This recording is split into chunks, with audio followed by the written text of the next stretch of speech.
বিসমিল্লাহির রহমানির রহিম। আল্লাহ পাক বলেন, নিশ্চয় যারা আল্লাহর সাথে কৃত অঙ্গীকার এবং নিজেদের শপথকে তুচ্ছ মূল্যে বিক্রয় করে, এরা আখেরাতের কোনো অংশই পাবে না। আর আল্লাহ তাদের সাথে কথা বলবেন না এবং কিয়ামতের দিন তাদের দিকে তাকাবেন না,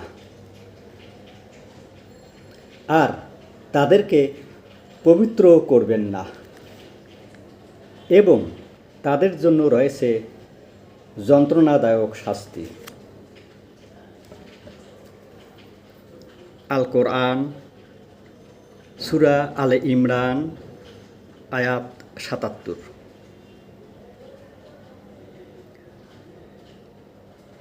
আবদুল্লাহ ইবনে আবি আওফা রাদিয়াল্লাহু আনহু বলেন, এক ব্যক্তি তার পণ্য বিক্রির উদ্দেশ্যে বাজারে দাঁড়িয়ে শপথ করে বলল, আল্লাহর শপথ, আমাকে এর চেয়ে বেশি মূল্য দিতে চেয়েছিল,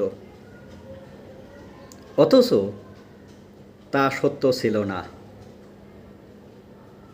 তার উদ্দেশ্য হচ্ছে কোনো মুসলিমকে বিভ্রান্ত করে তার পণ্য গ্রহণ করতে উদ্বুদ্ধ করা।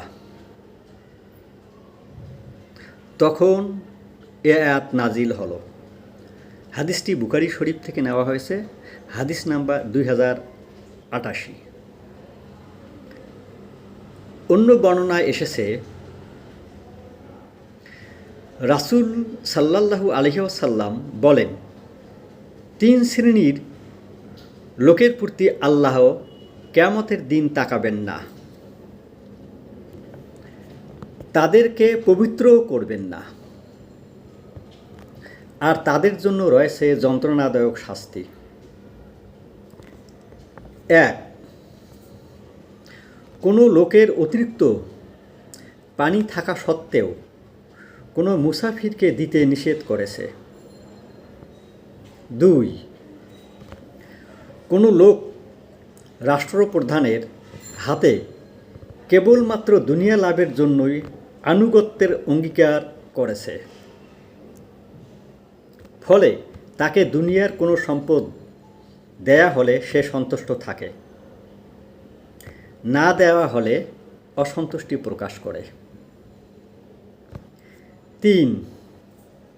ওই ব্যক্তি যে আসরের পরে তার পণ্য বিক্রির জন্য বিছিয়ে নিয়েছে, তারপর বলতে থাকে যে, আল্লাহর শপথ, আমাকে পূর্বে এ পণ্যের জন্য এত এত দেয়ার কথা বলেছে, আর এটা শুনে কোনো লোক তাকে সত্যবাদী মনে করে নিয়েছে। তারপর তিনি আলোচ্য আয়াত তেলাওয়াত করলেন।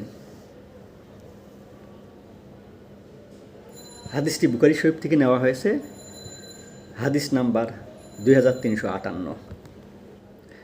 অন্য আরেক বর্ণনায় এসেছে, আবদুল্লাহ ইবনে মাসুদ রাদিয়াল্লাহু আনহু বলেন, রাসূল সাল্লাল্লাহু আলাইহি ওয়াসাল্লাম বলেছেন, কেউ যদি জেনে বুঝে কোনো মুসলিমের সম্পদ কুক্ষিগত করার মানসে মিথ্যা শপথ করে, সে আল্লাহর সাথে ক্রোধান্বিত অবস্থা সাক্ষাৎ করবে।